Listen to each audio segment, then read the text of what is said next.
പ്രാവശ്യം government ഒരുക്കിയിട്ടുള്ള surprise ഗിഫ്റ്റാണ് ആജിമാർക്കുള്ളത്.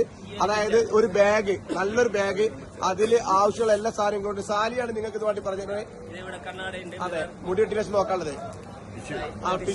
Tissue, കുളിക്കാൻ സംബന്ധമായത്, പിന്നെ നെയിൽ നെയിൽ കട്ടർ കൊണ്ടുവരാൻ മറന്നവർക്കൊക്കെ നെയിൽ കട്ടർ ഉണ്ട്. പിന്നെ എറിയാൻ പണ്ടൊക്കെ കല്ല് പെറുക്കേണ്ടിയിരുന്നു. കല്ല് വരെ ഇവിടെ സ്റ്റോക്കാണ്. കല്ല് പെറുക്കാൻ വേണ്ടിട്ട് ആളുകൾ പോവായിരുന്നു. ഇപ്പൊ കല്ല് വരെ ഇവിടെ സ്റ്റോക്ക്. ചെരുപ്പുണ്ട് ഇവിടെ. അതുപോലെ തന്നെ കല്ല് പെറുക്കാൻ പോയിട്ട് ആളുകൾ തളർന്നിരിക്കും. പിന്നെ ഈ ഗവൺമെന്റ് എല്ലാ സൗകര്യങ്ങളും ഒരുക്കിയിട്ടുണ്ട്. നല്ല വാട്ടർ ബോട്ടിൽ ഉണ്ട്. നല്ല വാട്ടർ ബോട്ടിൽ, ഫാന്, വെള്ളം സ്പ്രേ ചെയ്യാൻ പറ്റുന്ന, വാട്ടർ സ്പ്രേ ചെയ്യാൻ പറ്റുന്ന സ്പ്രേയർ ഉണ്ട്. Small AC. ഓക്കെ, നിങ്ങളെ കല്ല് മെയിനായിട്ട് എറിയാനുള്ള കല്ലിവിടെ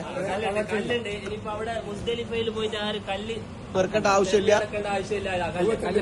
എത്ര കല്ലെടുത്തു കല്ല് വരെ പാക്ക് ചെയ്ത് വെക്കുന്നുണ്ട്. പണ്ടൊക്കെ കല്ല് മുസ്ദലിഫിൽ പോയിട്ട് നമ്മൾ പെറുക്കേണ്ടിരുന്ന കല്ല് വരെ ഇനി എറിയാനുള്ള സ്ഥലത്താണ് പോയിട്ട് എറിഞ്ഞാൽ മതി. എല്ലാ മുസല്ലുണ്ട്, ഒരു ബാഗ് ഉണ്ട്, അങ്ങനെ എല്ലാ സാധനങ്ങളും ഒരുക്കിയിട്ടുള്ള ഒരു ഹജ്ജാണ് ഈ പ്രാവശ്യം സെറ്റ് ചെയ്തിട്ടുള്ളത്. വളരെ റാഹത്തായിട്ടുള്ള. ഓക്കെ.